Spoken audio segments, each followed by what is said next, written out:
The following content is intended for a mature audience. Viewer discretion is advised.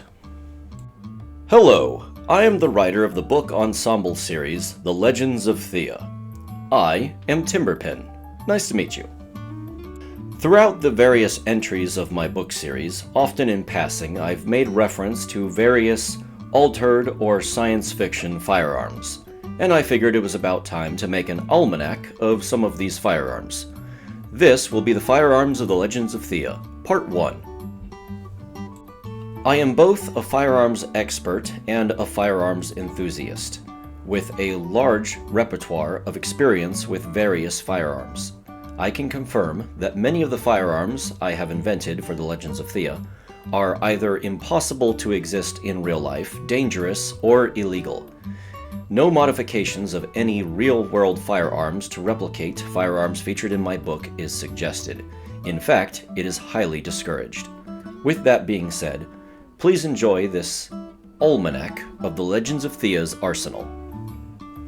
The Bluegrass Rifle. Commonly chambered in .357 Magnum, and also compatible with 38 Special cartridges, the Bluegrass Rifle is a 6-shot revolving cylinder rifle, with a gas shield around the gap point between its revolving cylinder and the barrel, to shield the user's other arm when using the weapon. The weapon was designed and commissioned by the organization known as the Navy, for use as their standard issue assault rifle. In order for a weapon to be decreed an assault rifle under naval doctrine, it must meet the following criteria. The weapon must be lightweight. The weapon must share a common use cartridge with that of the public, so that ammunition might be acquired from members of private forces during a time of strife. The weapon must have a low magazine capacity, and the weapon must be generally devised as a useful weapon for the common use as well as for the Navy. As the Bluegrass Rifle is the main assault rifle used by naval officers, all naval officers, regardless of their rank or position, are required to have extensive training and knowledge of how to care for a bluegrass rifle. The bluegrass rifle is also used in a number of naval ceremonies, and therefore is pinnacle to the naval identity. The bluegrass rifle features only Picatinny rails on the top of the weapon, as naval doctrine allows for sight apertures to be mounted to the weapon, but no other vestigial objects are to be mounted to the main assault rifle. Having an abundant surplus of bluegrass rifles often means that the Navy sells these rifles to private members of the public. Modifications of the rifle at that point often involve removing bits rather than adding more. The lengthy stock is often chopped off, and the lengthy barrel is chopped down, making a reliable two-handed pistol. These pistols are widely enjoyed by members of the public and often used for hunting. When a young gunsmith is an apprentice, he is often given the task of taking a large surplus order of bluegrass rifles from the Navy, chopping down their barrels and stocks, and preparing them for private sale on the civilian market. This performance is often referred to as mowing the grass. The MCAT 1000 Defense Rifle, chambered in .556 and also compatible with .223 cartridges, a gas-operated direct impingement rifle with full auto capability. The MCAT 1000 Defense Rifle was commissioned and designed by the missionary party. In order for the weapon to receive its defense rifle classification, the missionaries demanded the following criteria be met: a magazine that cannot easily be removed or reloaded. In order to reload the MCAT 1000 defense rifle, a special machine is required to force rounds through the ejection port into the main helical magazine. The helical magazine typically has between 50 to 600 rounds. It had to fire an intermediate cartridge at full auto capacity with the capability of mowing down large numbers of lightly armored or non-armored targets. The weapon had to feature support to many different augmentations and aftermarket components to improve its firing capability. It also was required to be relatively difficult for civilians to use and maintain.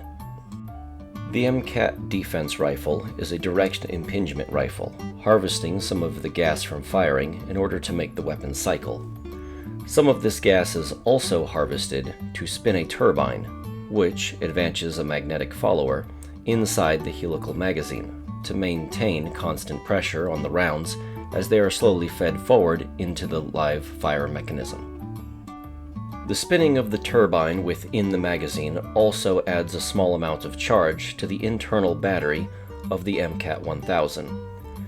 This battery powers a small computer chip which connects to various attachments that can be synced with the MCAT 1000, such as, but not limited to, basic optics such as view magnification, red dots and night vision, more advanced optics such as long-range scopes, radar vision, and object-penetrating vision, along with the rather controversial auto-aim function at the tip of its barrel, which harvests a fair amount of its exhaust gas in order to aim the weapon towards potential targets. Despite the weapon's massive magazine capacity, ability to have full auto fire, and the ability for it to literally aim itself, it was heavily criticized by its own users as well as the users that obtained the rifle after the missionary party had went defunct. Magazine replacement required minutes of time and often specialized tools. Although the magazine could be replaced between a 50-round to 600-round capacity turbine-driven magazine, these magazines were often considered heavy, clumsy, and nearly impossible to remove from the rifle in a quick and immediate fashion. In order to prevent civilians from picking up the rifle off the ground, reloading was required with a specialized machine, often requiring an extra soldier to focus solely on support and reloading his fellow soldiers' weapons, often with a specialized injector. Some later models of the MCAT 1000 feature BrickTech technology, requiring a signal from their commanding officer in order for the gun's firing solution to be engaged. When this signal is revoked, or a certain amount of time has passed, the gun becomes inert, essentially bricked, allowing it to not be used by civilian forces, but rendering it completely worthless on the second-hand market. Many young, enthusiastic gunsmiths find it fun to tinker and tamper with the MCAT 1000 if it is happened upon. They are typically cheap and readily available at off-market gun stores that peddle them to unsuspecting civilians. The Thompson-Lutey submachine gun. Despite the name suggesting that it has close relationship to the historic American submachine gun by a similar name, the Thompson submachine gun, the Thompson-Lutey submachine gun actually has its origins within the British submachine gun known as the Lutey submachine gun. Historical information about this homemade machine gun made its way onto the Pangea from the moment it took a voyage. Of course, this was only enthusiastic material meant for educational purposes, not recreation, so no proper measurements were actually taken of the original firearm. Several photographs of the original firearm, however, in its disassembled state, lended to certain individuals to quickly figure out how it was assembled. Parts were scavenged from nearly all corners of the ship.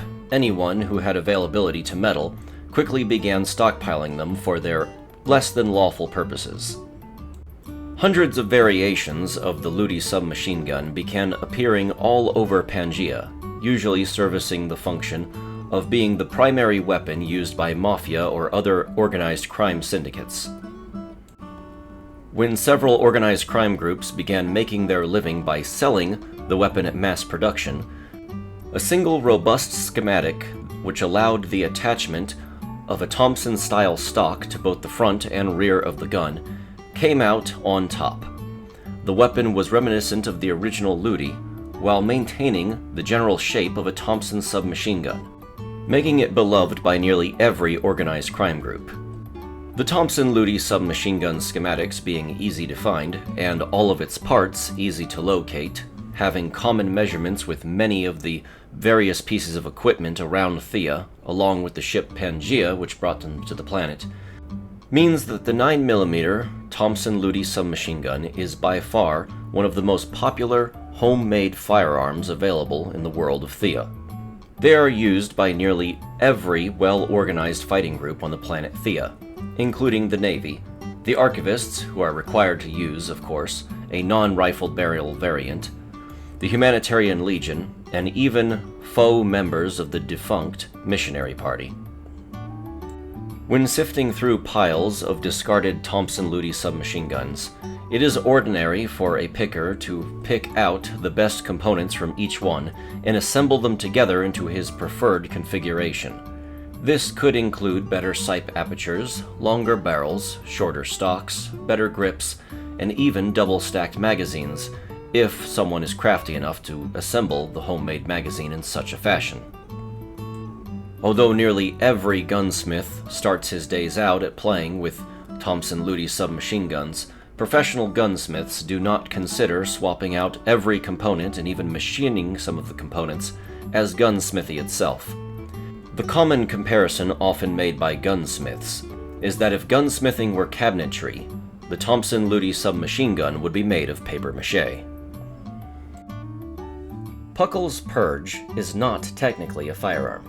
It is a grenade-launching pistol with a rotating cylinder with a capacity of 9. It fires primarily 40mm grenades. These grenades can range in quality, from being official 40mm grenades used by such factions as the Navy, to homemade 40mm explosive munitions, which are inconsistent in their performance. The weapon can fire many types of projectiles due to its smooth-bore barrel. This can include standard grenades, but also could include solid mass impactors, incendiary rounds, and other permissible projectiles, including that of Fey technology. The weapon was designed and produced by the Archivists, and is primarily wielded by Archivists expeditors, who they themselves are not considered combatants, but they do wear a heavy, mech-operated suit of bulletproof armor, which allows them to wield the heavy weaponry. This weapon is primarily used for self-defense, but does have a practical function in its ability to fire Dragon Breath's rounds to destroy heretical texts, which overwhelmingly can consist of information redacted under the authority of Expurgator Maria, and instructions on how to do so, with the spread of certain ideologies that glorify the use of violence. Puckle's Purge is fully capable of firing modern-day munitions with center-fire cartridges, but is also compatible with muzzle-loading style weaponry, such as that of the flintlock. Its chambers are suitable for both chambering modern rounds and having wad and powder rammed inside. This allows Archivist expeditors to always fire their weapon regardless of the surrounding conditions and the technological saturation of the area. The Slammer. Throughout the world of Theia, there are thousands of different raider gangs, well-organized crime syndicates, and various groups that seek to take what they have not rightfully made or earned. And amongst these groups you will almost always find a weapon sloppily welded or screwed together that the boys tend to call the Slammer. A Slammer is typically chambered in some form of shotgun round, being for 10, 20, 12, or 4 gauge. Slammers are inconsistent in their design, and if any schematic were ever to be made about a slammer that wasn't drawn up in crayon or pencil, it would be purely for the self-gratification of making the drawing, and not for the fabrication of the slammer. Slammers typically consist of any metal or wooden parts that are found laying about the wasteland, or can sometimes even be resourced from nearby tree branches if such are available. Slammers consist of 2 main parts. First, there is the stock and the receiving component with some form of sight apparatus. This is what is considered the actual slammer itself, and therefore this is what receives the most attention when an individual is assembling a slammer or acquiring one from someone else. The receiver will typically have a stock made of bent metal or wood, along with a large pipe and a permanently affixed firing pin. Any sight apparatus is typically consistent of just some pieces of metal welded to the piece of pipe or screwed in carefully as to not drive the screws all the way through the pipe. It is rare for a slammer to have any proper sights or any proper way of aiming the weapon, as aiming is typically not the goal of the slammer. Firing a slammer is almost always an awkward endeavor. Slammers are often carried in an unloaded state to prevent them from accidentally going off, or they're carried about in two pieces. A round is placed into the barrel, facing towards the operator. Then the barrel is removed, flipped about, and placed back into the slammer's receiver. When the barrel is then slammed against the receiver, the shell fires, firing out any possible old shell that's in the tip of the barrel, along with the load. In the event an operator misses their shot, it is highly advised that one does not attempt to reload the weapon.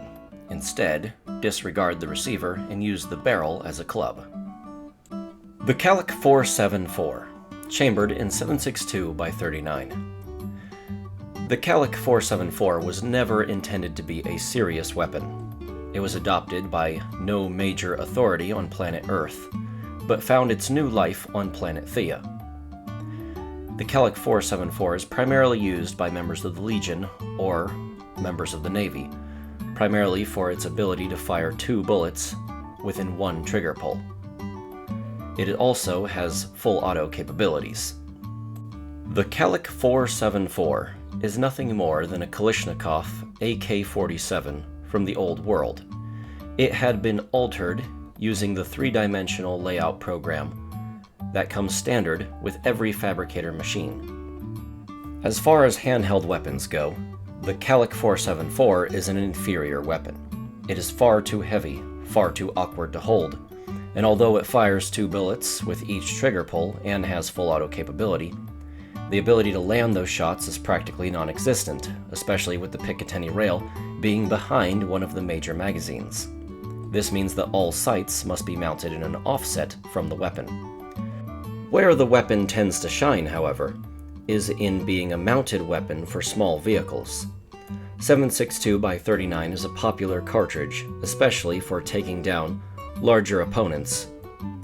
The cartridge may not have specific penetrating power, but it is cheap to produce, and therefore cheap to buy, and cheap to feed into a weapon you expect to fire multiple times. As well, the gun is easily handled in its odd double magazine configuration. Once mounted on any vehicle, often sideways, to reload the weapon, all one needs to do is hold 2 magazines in each hand, slide forward to discharge the current magazines, place the new magazines into the magazine wells and pull back, then reach either hand up and pull back the charging handle. Then the weapon is ready to fire.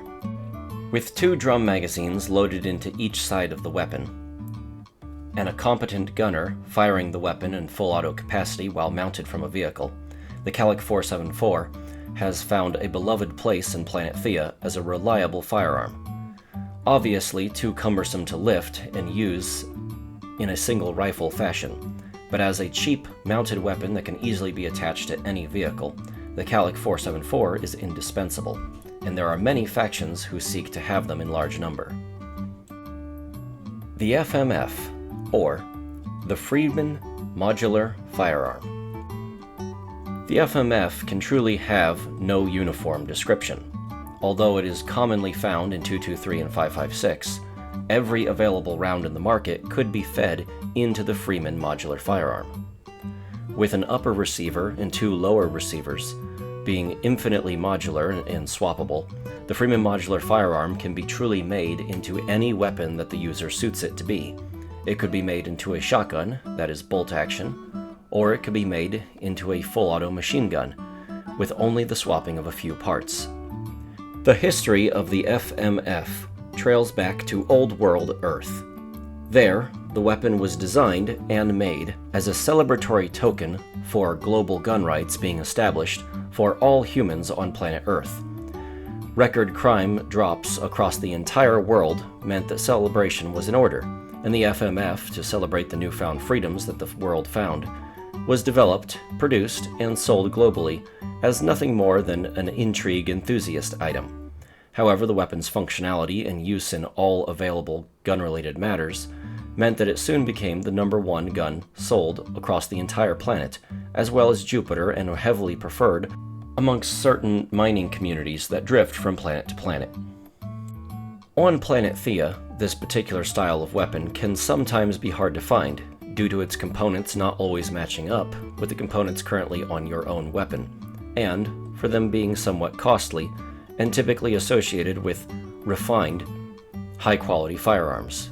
But the weapon is used in large number by all available factions, the Navy using it typically for admirals and other high-ranking officers, the archivists preferring it for its ability to be converted into a launcher, the Legion using it as well for high-ranking officers or certain elite task forces, and what small remnants of the missionary proper, and missionary group lookalikes tend to use it for its status and symbol.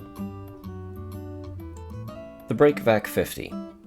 The Breakvac 50 is a macabre firearm, and the likelihood of any two Breakvac 50s going to battle against one another is incredibly low, but not unheard of. The Breakvac 50 is a single-shot 50 caliber BMG rifle.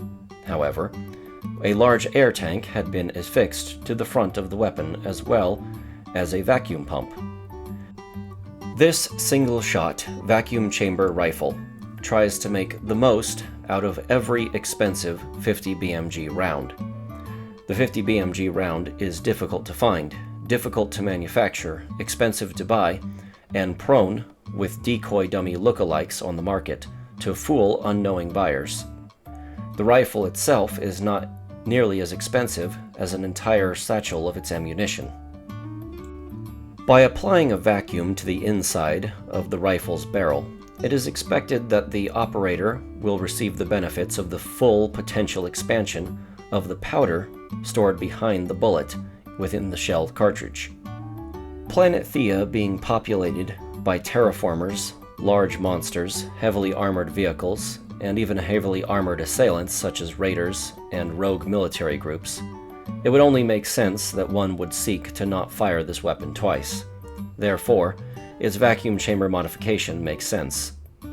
There are more rare versions of this rifle that use coils down the barrel, as well as certain electronic acceleration means to increase the velocity of the bullet even further than what the vacuum chamber would allow. The second firing of this weapon is cumbersome, awkward, and impractical in combat. However, the firing of a second 50 BMG round for most civilians of planet Theia would almost certainly be a financial ruin. The Jackal Revolver. Commonly chambered in 410, 12 gauge, 20 gauge, and 4 gauge, the Jackal Revolver is a full-auto, revolving cylinder shotgun revolver. The origins of the weapon are unknown. However, the popularity of the weapon comes from its relatively affordable ammunition, as well as the ammunition being able to be loaded with a variety of potential loads, such as, but not limited to, birdshot, buckshot, slugs, and odd munitions such as Fey technology or homemade explosive devices. An internal system, taking gas from each shot, allows the cylinder to rotate back and forth, and even allows for full auto fire. Whereas most semi-auto and full-auto shotguns are particular about what kinds of ammunition they fire, the Jackal Revolver is one of the few cases in which a full-auto revolver can be fired reliably, regardless of what ammunition is fed into the weapon. This makes the Jackal Revolver a reliable weapon used by nearly all human factions of planet Theia, including the Navy, the Archivists, the Humanitarian Legion, and what remnants might remain on planet Theia of the missionary party. The Trencher. The Trencher is a 9mm pistol based on the historic classic weapon, the Mauser C9, with the only deviation of the Trencher being a removable magazine, as well as being stripper clip fed from the top of the weapon. The trencher is beloved by the organization known as the Humanitarian Legion. It is often issued to their various officers as a sidearm and a reliable weapon to be used when their primary weapon is no longer functional or runs out of ammo. Ammunition for the trencher is relatively available across all of Planet Theia, and is commonly affordable by most budgets. The weapon itself is cheap and easy to buy, making it widely spread, although its military adoption is typically reserved only for the Legion. For most other well-organized groups of Planet Theia, the weapon is found to have a subpar design for military application. It is not well known as to why the Legion prefers the weapon. The Rattlesnake, commonly chambered in .44 Long Colt, but can be found in other rimfire cartridges. The Rattlesnake is a bullpupped, belt-fed, lever-action rifle, commonly owned by farmhands, ranchers, and those who find themselves on the outskirts of the frontier often enough that they have to defend themselves on a frequent basis. Although bullets all across Planet Theia are typically seen as expensive and difficult to waste, straight-wall, rimmed centerfire cartridges are easily enough reloaded by the common man, and therefore are preferred by those who find themselves on homesteads, ranches, and other small places that typically do not have some kind of organized force defending themselves. The history of the Rattlesnake is unknown, although small references to it arc it back to Old World Earth, and the genius who had made the rifle had since faded into obscurity. The weapon is often beloved by ranch hands, whose philosophy states that a reload can get you killed, especially if you don't have cover to reload behind. Therefore, the Rattlesnake's philosophy offers no reload without first running out of all available ammunition. The Hex Driver. The Hex Driver itself is not technically a weapon, but is rather a common weapon modification attached to pre-existing revolvers. The weapon is cut down by a gunsmith, and 6 additional cylinders on a single rotating cylinder are affixed to the front of the existing cylinder, making the weapon a 36-shot revolver. Comments about the weapon's weight and reliability, as well as the weapon's accuracy, make the weapon not preferred by most serious gunslingers. However, those who do not find themselves in firefights every day and prefer to not reload in stressful situations will often keep the weapon as a reliable hand on a stagecoach. The weapon has also found its life in the hands of farmers, ranch hands, and those who would prefer to not be in a firefight at all. The operation of the weapon is as follows. All 6 cylinders must be hand-loaded, and must be spun around to their loading position, just slightly right of the actual weapon's loading gate. Once all 6 cylinders are loaded, the weapon itself must have its cylinder loaded as well, with 6 dummy firing pin bullets loaded into its cylinder. These will transfer the energy from the firing pin into the transfer pin, then causing the round in front of it to detonate. Due to this lengthy reloading process, as well as the weapon's high magazine capacity, it is widely believed that if one should have to reload this weapon in a fight, it is probably better to just pull out a secondary, already prepped hex driver. Thank you for watching Part 1 of the Firearms of the Legends of Theia. I fully intend on making more science fiction weapons to add to my book series. If you've enjoyed this content thus far, there is certainly a way you can help me in making more of it, and that is by liking, commenting, subscribing, and of course sharing this video with anyone you think might be interested in seeing it themselves. Thank you very much for watching or listening, and for now, I will have to be saying goodbye.